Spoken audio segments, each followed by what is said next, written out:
안녕하세요. 당신의 꽃 같은 중년을 응원하는 꽃중년 건강 TV입니다. 봄이 찾아왔을 땐 봄나물을 다들 챙겨 드실 겁니다. 그중 왕 중의 왕이라고 불리는 두릅을 많이들 드시고 계실 텐데요. 두릅에는 어떤 효능이 있고 또 어떤 음식과 함께 먹어야 맛도 2배, 영양도 2배가 되는지에 대해서 알고 계셨나요? 오늘은 여러분들이 모르고 계셨던 두릅의 효능과 궁합, 그리고 부작용에 대해 알려드리려고 합니다. 두릅에 대한 건강 정보가 궁금하시다면 구독과 좋아요 눌러주시고 영상의 끝까지 시청해 주시기를 부탁드리겠습니다. 두릅의 효능. 두릅은 봄나물의 왕이라는 타이틀을 가지고 있듯 매우 많은 영양소들을 함유하고 있습니다. 특히 다른 나물류 채소들과는 다르게 단백질, 비타민C를 풍부하게 가지고 있으며 100g을 기준으로 21kcal 정도라 열량이 낮은 나물류이기도 합니다. 그리고 비타민 B1과 B2, 철분, 섬유질, 칼슘 등의 영양소까지 고르게 가지고 있어서 다양한 영양소를 골고루 섭취를 하실 수 있습니다. 두릅의 껍질에는 사포닌이라는 성분이 풍부하게 들어 있습니다. 그렇기 때문에 두릅을 요리해서 드실 때에는 특유의 쌉싸름한 맛을 느껴보실 수 있는데요. 사포닌이란 발암물질인 나이트로사민을 억제시키는 역할을 하기 때문에 항산화 효과와 더불어 면역력을 올려주는 데 좋습니다. 게다가 혈당을 낮춰주는 효능도 있어 당뇨를 가지고 계시는 분들에게도 좋은 음식입니다. 두릅에는 두릅만이 가지고 있는 고유의 은은한 향이 있습니다. 이 향은 정유라는 성분으로 인해 나오는 것인데요. 두릅의 냄새를 맡다 보면 신경 안정 효과를 주는 정유 성분 때문에 심신이 안정되는 것을 느껴보실 수 있습니다. 몸과 마음에 안정이 찾아오기 때문에 저절로 몸에 활력이 생기기도 합니다. 게다가 머리를 맑게 하여 집중력이 높아지게 하고 밤에 편안히 잘 수 있게끔 숙면에도 좋은 영향을 줍니다.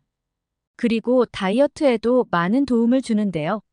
앞서 말씀드렸던 것처럼 기본적인 열량도 낮은 데다가 식이섬유의 함량은 높아서 약간만 먹어주어도 오랜 시간 포만감을 안겨주는 역할을 합니다. 오랜 포만감을 유지해주기 때문에 과식을 방지하고 불필요하게 야식을 먹거나 간식을 먹는 등의 문제들을 개선할 수 있습니다. 두릅 고르는 법. 그럼 지금부터는 두릅을 맛있게 먹을 수 있게 신선한 두릅을 고르는 방법을 알려드리겠습니다. 우선 만져보았을 때 줄기가 연하고 탄력이 있으며 수분감이 있는 것을 고르시는 것이 좋습니다. 그리고 잎쪽을 보았을 때 어린 새순이 자라고 있다면 다른 것보다도 식감이 부드러워 섭취에 용이하고 새순의 끝부분을 보았을 때 잎이 오므라들어 있다면 신선한 두릅입니다. 단, 유관상 잎이나 줄기에 반점이 있거나 시들었다면 신선하지 않은 것이므로 피해주시는 것이 좋습니다. 그리고 새순과 나무 껍질이 함께 붙어 있는 것은 길이가 비슷한 것이 좋고 껍질이 많이 말라 있다면 수확한 지 오랜 시간이 지난 것일 수 있기에 피해주시는 것이 좋습니다. 두릅 보관 방법. 두릅을 보관하는 방법은 2가지가 있습니다. 첫 번째는 가볍게 데쳐서 보관을 하는 방법인데요. 두릅을 깨끗하게 씻고 가지치기를 한 다음 겉껍질을 벗겨낸 뒤 끓는 물에 30초에서 1분 정도 데쳐줍니다. 그 후 찬물로 한 번 더 헹궈주고 물기를 제거한 다음 가볍게 잘라 밀폐용기에 보관을 해주는 방법입니다. 냉동 보관을 할 경우에는 최대 1개월까지 보관을 할 수 있고 두릅 특유의 쓴맛이 조금은 완화된다는 장점이 있지만 너무 오래 보관을 하게 될 경우 아삭한 식감이 줄어들고 영양소가 파괴된다는 단점이 있습니다. 그리고 2번째는 데치는 과정을 거치지 않고 생으로 보관을 하는 방법이 있는데요. 아삭한 식감을 유지할 수 있고 두릅의 영양소를 그대로 섭취할 수 있다는 장점이 있지만 보관 가능 기간이 2에서 3일 정도로 매우 짧기 때문에 빠른 시간 내에 섭취를 해주시는 것이 좋습니다. 두릅과 궁합 좋은 음식. 두릅의 영양소를 더욱 풍부하게 섭취하기 위해서는 두부와 함께 섭취해 주시는 것을 추천드립니다. 두부는 고단백 고영양 식품으로 열량도 낮아 다이어트를 하시는 분들도 즐겨 먹는 음식인데요. 두부 속 불포화 지방산은 콜레스테롤의 수치를 조절하고 혈액순환이 원활하게 잘 이루어질 수 있게 도움을 주는 역할을 합니다. 두릅과 함께 섭취를 해준다면 두릅이 가지고 있는 비타민 K가 두부의 칼슘 흡수에 도움을 주고 관절의 칼슘 손상을 방지해주면서 더욱 건강하게 섭취를 하실 수 있습니다. 소고기도 두부와 마찬가지의 역할을 해줍니다. 소고기에는 다양한 영양 성분들이 가득 들어있는데 그 중에서도 단백질이 가장 많이 들어있습니다. 게다가 불포화 지방산을 가지고 있어 두릅이 가진 영양 성분들이 몸에 골고루 잘 흡수될 수 있게 도움을 주는 역할을 하고 맛도 좋아 두릅 소고기 마리로 조리를 해 드셔도 좋습니다. 두릅을 30초간 데치고 소고기에 데친 두릅을 올린 뒤 돌돌 말아줍니다.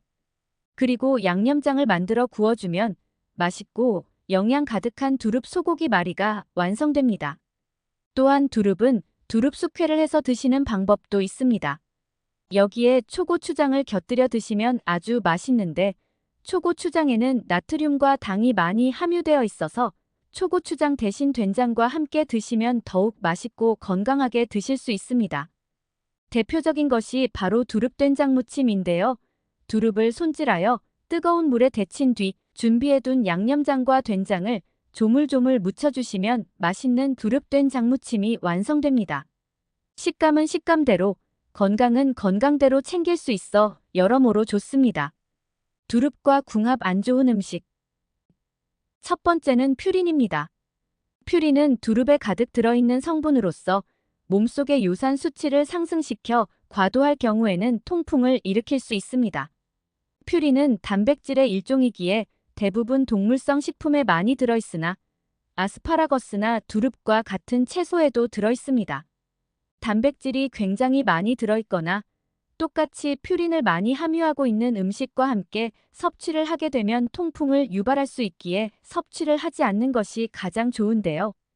대표적으로는 꽁치나 고등어와 같은 생선, 그리고 새우, 깨 같은 갑각류 음식, 붉은 빛을 띠는 돼지고기나 맥주 등의 음식과 함께 섭취를 하게 될 경우 문제가 일어날 수 있으므로 해당 음식들은 피해 주시는 것이 좋습니다. 그리고 고혈압 약과 같이 와파린 계열의 약물, 그리고 아스피린 같은 약물을 복용 중이신 분들도 두릅의 과다한 섭취를 피해 주시는 것이 좋습니다. 해당 약들의 경우에는 혈관에 혈전이 생기지 않게 방지하는 역할을 해주는 약물인데요. 두릅의 비타민 K는 혈관의 상처를 치유시키면서 상처가 응고될 수 있게 도움을 주는 역할을 하기 때문에 서로 만나게 되면 상극이라고 할 수 있습니다. 그렇기 때문에 만약 약을 복용하시고 계신다면 적어도 약을 드시고 몇 시간 정도가 지난 뒤 두릅을 드셔주시는 게 좋겠습니다. 마지막으로는 두릅을 생으로 드시는 것입니다. 두릅은 사람의 몸에 생기를 불어넣어주면서 기운을 차릴 수 있게 해주는 역할을 하는데요. 그래서 생으로 드시는 것이 건강에 도움이 된다고 생각하시는 분들이 많습니다. 그런데 두릅의 줄기에 식중독을 유발할 수 있는 독성이 있다는 것 다들 알고 계셨나요? 그렇기 때문에 생으로 과도하게 섭취를 하는 것은 삼가해 주시는 것이 좋겠습니다. 아무리 영양소가 많다고 하더라도 꼭 데치는 과정을 거치고 섭취하시길 바랍니다. 요약 정리. 오늘의 내용을 간단하게 요약해드리겠습니다. 두릅은 비타민 K, 칼슘, 철분, 단백질 등의 영양소들을 풍부하게 가지고 있습니다.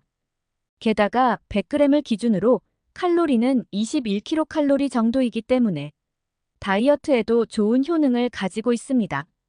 그리고 두릅의 껍질에는 사포닌이라는 성분이 가득 들어있는데 이 사포닌은 항암, 항산화 효능을 가지고 있습니다. 그리고 혈당을 낮춰주는 효능도 가지고 있어 당뇨병을 가지고 계시는 분들에게도 좋은 역할을 해줍니다. 두릅에는 특유의 향을 내어주는 정유라는 것이 있는데 정유는 심신 안정에 좋은 역할을 해주면서 수면에 많은 도움을 줍니다. 칼로리는 낮은 데다가 식이섬유는 가득 함유하고 있어서 조금만 먹어도 포만감을 오랫동안 유지시켜주고 과식을 예방하는 데 도움을 줍니다.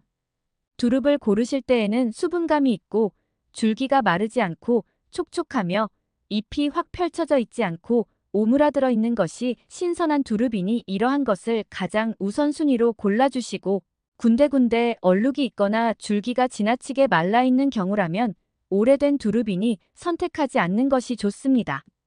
두릅은 데쳐서 보관하는 방법, 생으로 보관하는 방법 두 가지 방법으로 보관하실 수 있는데요.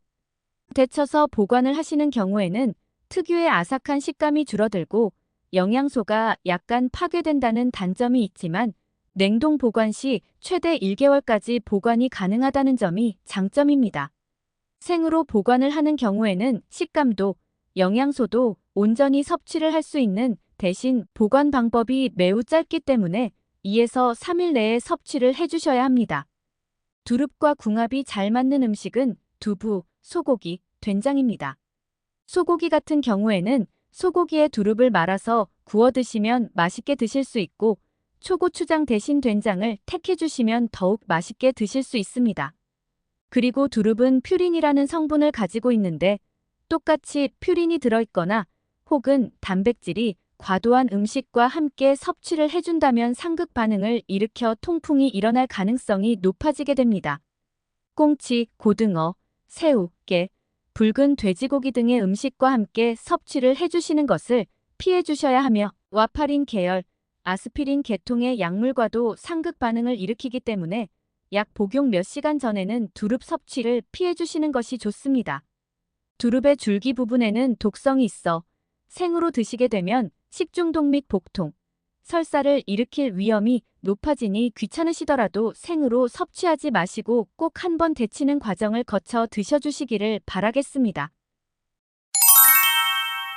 오늘의 영상이 도움이 되셨다면 좋아요, 구독, 알림 설정까지 부탁드립니다.